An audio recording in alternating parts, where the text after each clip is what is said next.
Hey there, Icarus here, and welcome to yet another edition of Doom Mod Madness. This time around, we're checking out a mod by the name of Butcher's Summit.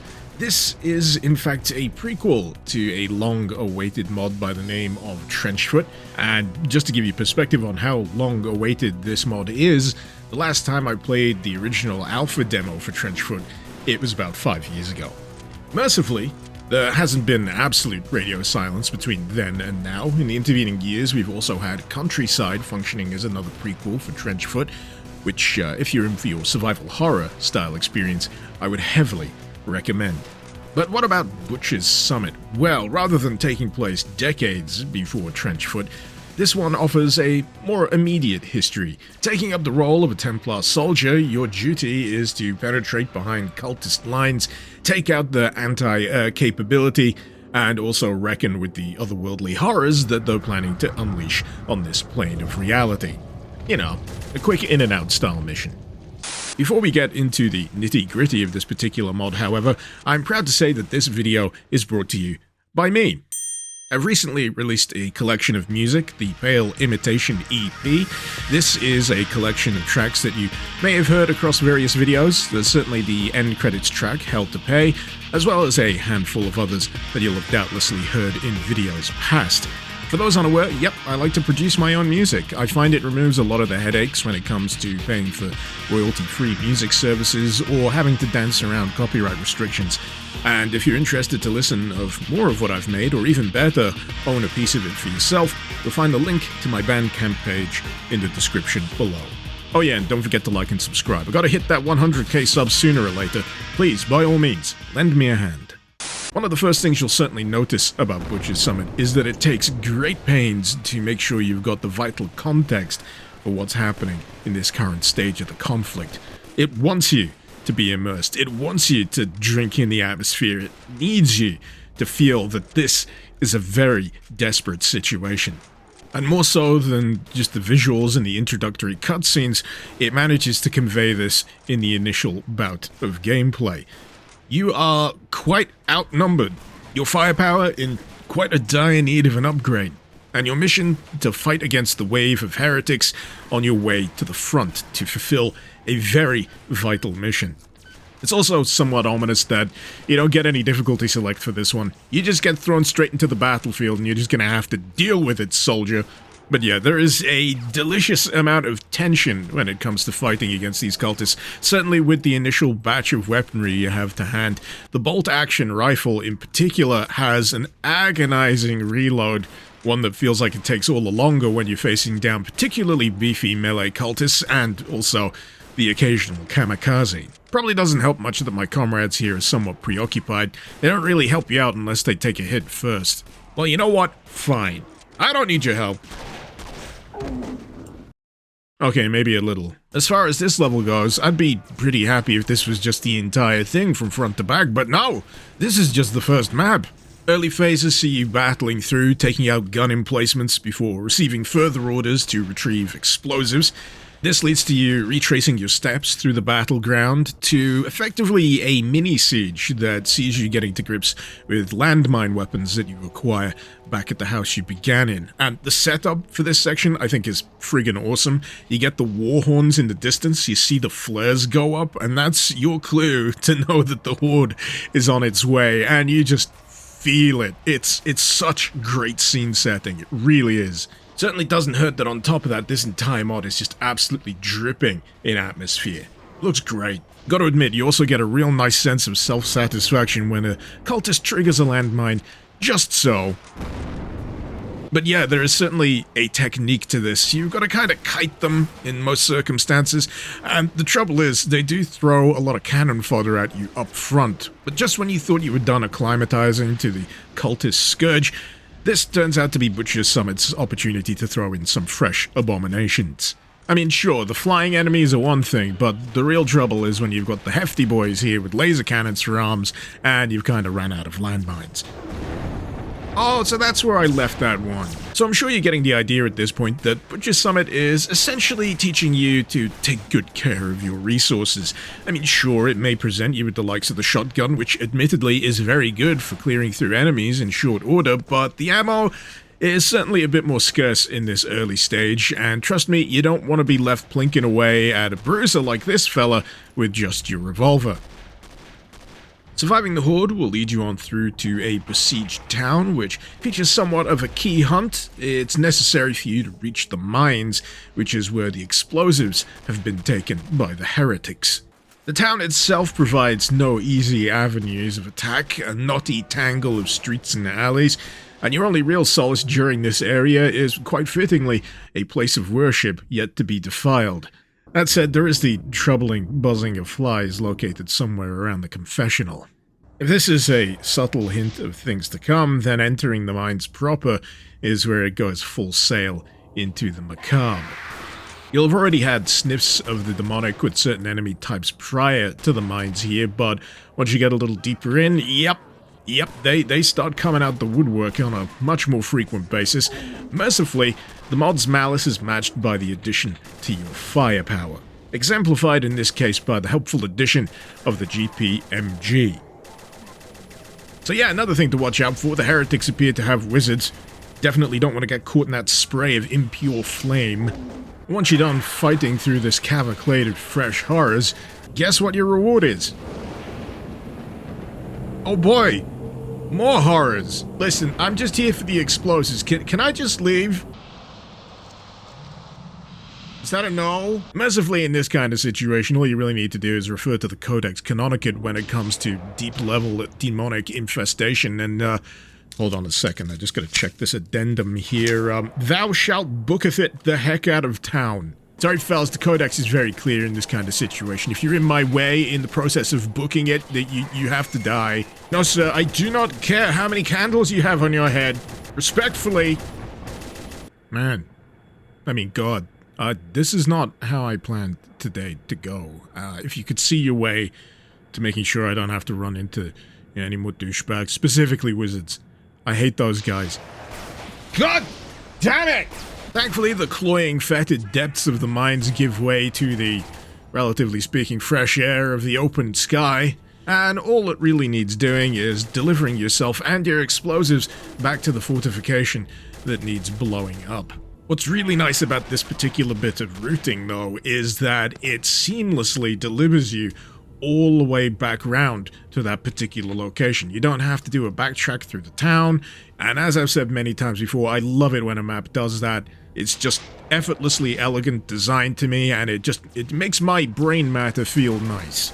Naturally, the gang hasn't been doing too hot in your absence, so, of course, it falls to you to place the explosives. Not just that, but deal with everything that spills out afterwards. I'm sure it'll be fine. After dealing with all the stuff in the mines, this'll barely be an inconvenience. I mean, what could they possibly... Oh. No, they found something worse. Is that demon just hoofing around a crucified dude as a heraldic standard?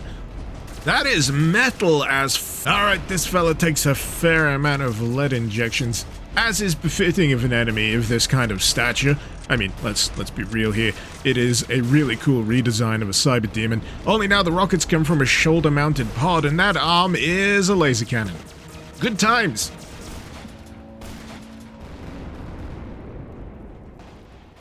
Good grief, I love this mod. Still only the first map, by the way. I'm in danger! And so we reach Slaughter Peak, a subset of Butcher's Summit. I'm sure this is the right map. And as mentioned way back in the intro, the main objective here is to take out those anti-air emplacements, so the Canonicate can roll on in and just bomb the ever-loving shit out of the place. Well, that seemed easy enough. Sure, the rest of this won't be much of a problem. As it happens, the heretics have been getting freaky in the cave systems up here, and unfortunately it's necessary to delve through them in order to acquire the requisite keys to progress. Fun fact, every time you seem to pick up a heretic-adjacent key during the course of this, you get a little bit of demonic distortion in your vision by way of recompense. It's a nice little insight into the fact that, yeah, you're dealing with unholy relics here, just for the sake of progression. It's also here that you'll get a further whiff of the dark magics at play here in Butcher's Summit. And that largely translates to the fact that even though you've killed a handful of heretics, that doesn't always mean they'll stay dead. At the very least, resurrected as meat puppets to do further bidding, or, just straight up skellies springing out of the ground. You know what cracks me up about the heretics, though? There's a handful of journal pages that you'll pick up where they're all pissing and moaning about how they're so hard done by the Templars. Bitch, please, you're the ones practicing blood magic. Yeah, forcing me to fight the resurrected corpses of my comrades. That sounds like real good guy behavior. Oh, woe is me. Bugs! You've got horror bugs! I mean, don't get me wrong, the Connecticut are certainly no choir boys when it comes to the lore and backstory of this thing. Not by a country mile. But yeah, this is not the place for moral relativism. I'll certainly give Butcher's Summit its flowers, though. There is a palpable sense of relief to finally emerging from those caves, from those mine systems, and getting out into some open air. Heck, in a few cases, you even get a chance to do a little bit of first-person platforming to find these shrines. Usually worth your while for the goodies that you can pick up. After that, well, it's back to the grind. Another day, another anti-aircraft emplacement. But at the very least, it does differentiate its subterranean sections from its above ground. You get those horror vibes below, you get more Rambo vibes above. The second map certainly nudges things away from the desperation of the opening map. Ammo is a lot more plentiful. You're certainly much better equipped when it comes to the weaponry itself. And when it comes to catharsis, well, it is in plentiful explosive supply. Taking out this launcher triggers a horde which can be mopped up in relatively short order, but after that, it is straight on to the third and final emplacement. But to get there, guess what? Yep, you're gonna have to head underground again, and as we all know, nothing good ever happens underground.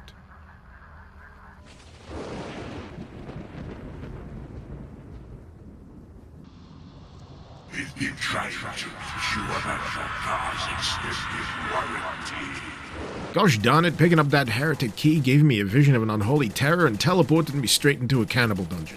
Don't you just hate it when that happens? Unfortunately, the local patrons don't appreciate my disruption of the dinner service, so oh well. Health and safety, I'm closing this place down! But yeah, admirably grimdark stuff running through the veins of this one.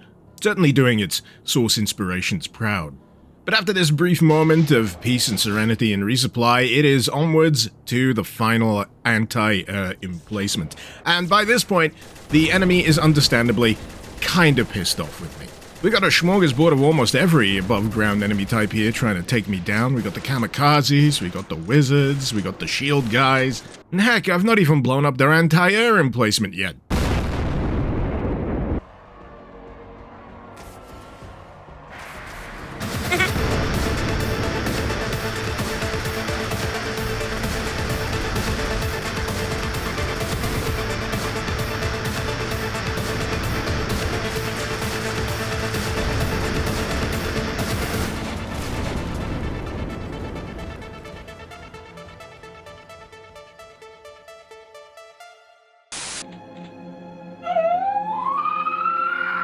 So it's not enough that I blew up all of the anti-air emplacements, I've also got to radio in that the way is clear.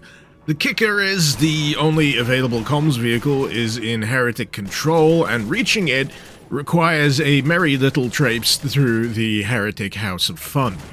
This is fine, but yes, at this point it seems the horrific otherworldly horrors are more evenly distributed amidst the action. You got the blood-vomiting, floating crucifixion corpses. The Candlehead's back. How you guys doing? Oh, Jesus! By all rights, it's a much shorter map in comparison to the preceding two, but that doesn't detract from the fact that this map gives some damn good castle. The intensity of the fights that you'll experience within its walls ain't no slouches either, leveraging the more claustrophobic confines to get interesting layouts in terms of positioning between you and the enemy. For example, one that tripped me up a few times was this room with a pit in the middle, forcing you to go around to the opposite side to flick a switch and then be beset by heavy ranged enemies and those aerial abominations. I don't know, just something about it managed to keep me on the back foot. But yeah, there's an effortless confidence to the setups, to the design here, and it still endlessly blows my mind that this is the type of mod they're making on the side while making the actual full version of Trenchfoot. What in the ever-loving heck are they cooking in there? Either way, it's been a heck of a journey for our humble Templar soldier here, whose mission is finally at an end. Using the enemy comms vehicle to contact his superiors, he swiftly informs them that some serious demonic shit is going down in this particular neck of the woods, and by all rights, they really shouldn't delay when it comes to nuking the entire place into oblivion. Well, one last explosion to enjoy before the end. Good grief, this mod gives good explosion.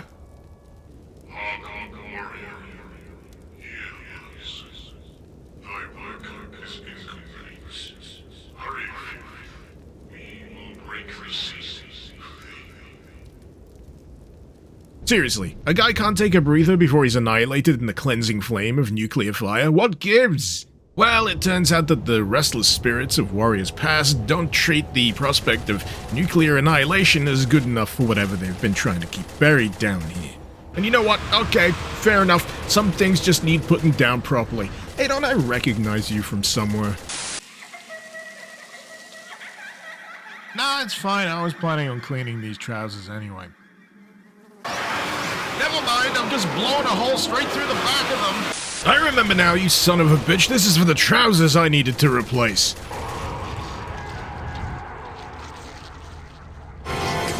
Turns out that was just the guard dog for the deeper part of the catacomb here, and, well, it seems a nice enough place. Plenty of resupply. That's never a bad sign, right? Prepare for glory. Ah, nuts.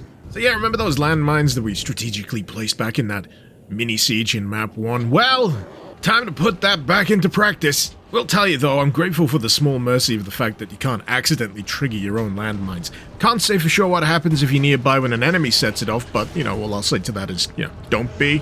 Speaking of range, that's a good thing to keep a lot of when it comes to you and the abominations that spawn in successive waves down here. Easy to get swarmed, easy to get overwhelmed, so staying on the move and knowing your surroundings very much key. All in all though, I love me a well-paced holdout, a well-paced siege.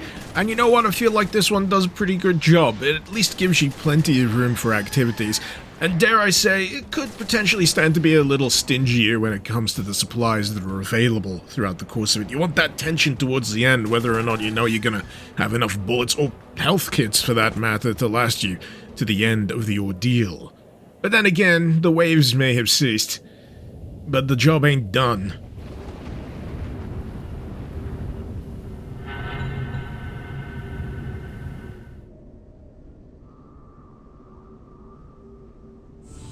Over 3 centuries have I dreamt in darkness, denied all conscious thought and sensation. Yet in the swirling years of my fractured mind, I saw you. Okay. In the parlance of ancient Templar warriors long past, I believe this is time to get some. You have been selected for a free vacation in hell. Yeah, what's next? You need my credit card information? No. I'll freely admit this was a tricksy one. Granted, you do have those big old pillars to block line of sight between you and this alleged goddess. But truthfully, if you linger a little too long while she's firing off eye projectiles, those can absolutely tear you to shreds. And then there's the ads. Yeah, those skithering flesh nightmares are still in full force during the course of this fight, and they'll just keep you on the move, flushing you out from behind cover, and just constantly keeping that pressure up. I like the idea that this horrific goddess has been locked up so long in this pit that she has no idea what a gun is, or why she's feeling pain. I just appreciate when an ancient nameless evil feels ancient, you know? It's the little touches. But thankfully, liberal application of projectiles is enough to bring this goddess to heel. But then again, this kind of ancient evil requires a very particular coup de grace. One that was conveniently supplied to me by those ethereal voices from earlier. R.I.P., bozo! It's done. I've said it once, but I feel like it's worth saying it again. Heck, I'm sure I said the exact same thing when it came to Countryside, which was the mod before this one. If this is the kind of stuff that they're putting together as a side story, as a prologue, before the main event of Trenchfoot itself, oh man, we're going to be in for a treat. As for when that'll arrive, yeah, no clue. I'm hoping it'll be sooner than the time it took between Countryside and this. So yeah, as long as it happens within the next 2 years, I think we'll be golden. Very happy though that we've had these to tide us over in the meantime. Sometimes projects just go radio silent. Sometimes they just fall off the map. But in any case, you should certainly do yourself a favor, and if you haven't already, check out Countryside, check out Butcher's Summit, and if it's still available, maybe even traipse back and check out that original Trenchfoot demo. See what all the fuss was about to begin with. Links, if required, can be found in the description below. Feel free to let me know your thoughts. Feel free to let me know any mods you'd like to see me cover in future editions of Mod Madness. And until next time, this has been Mr. Icarus. Thank you very much for watching. Icarus out.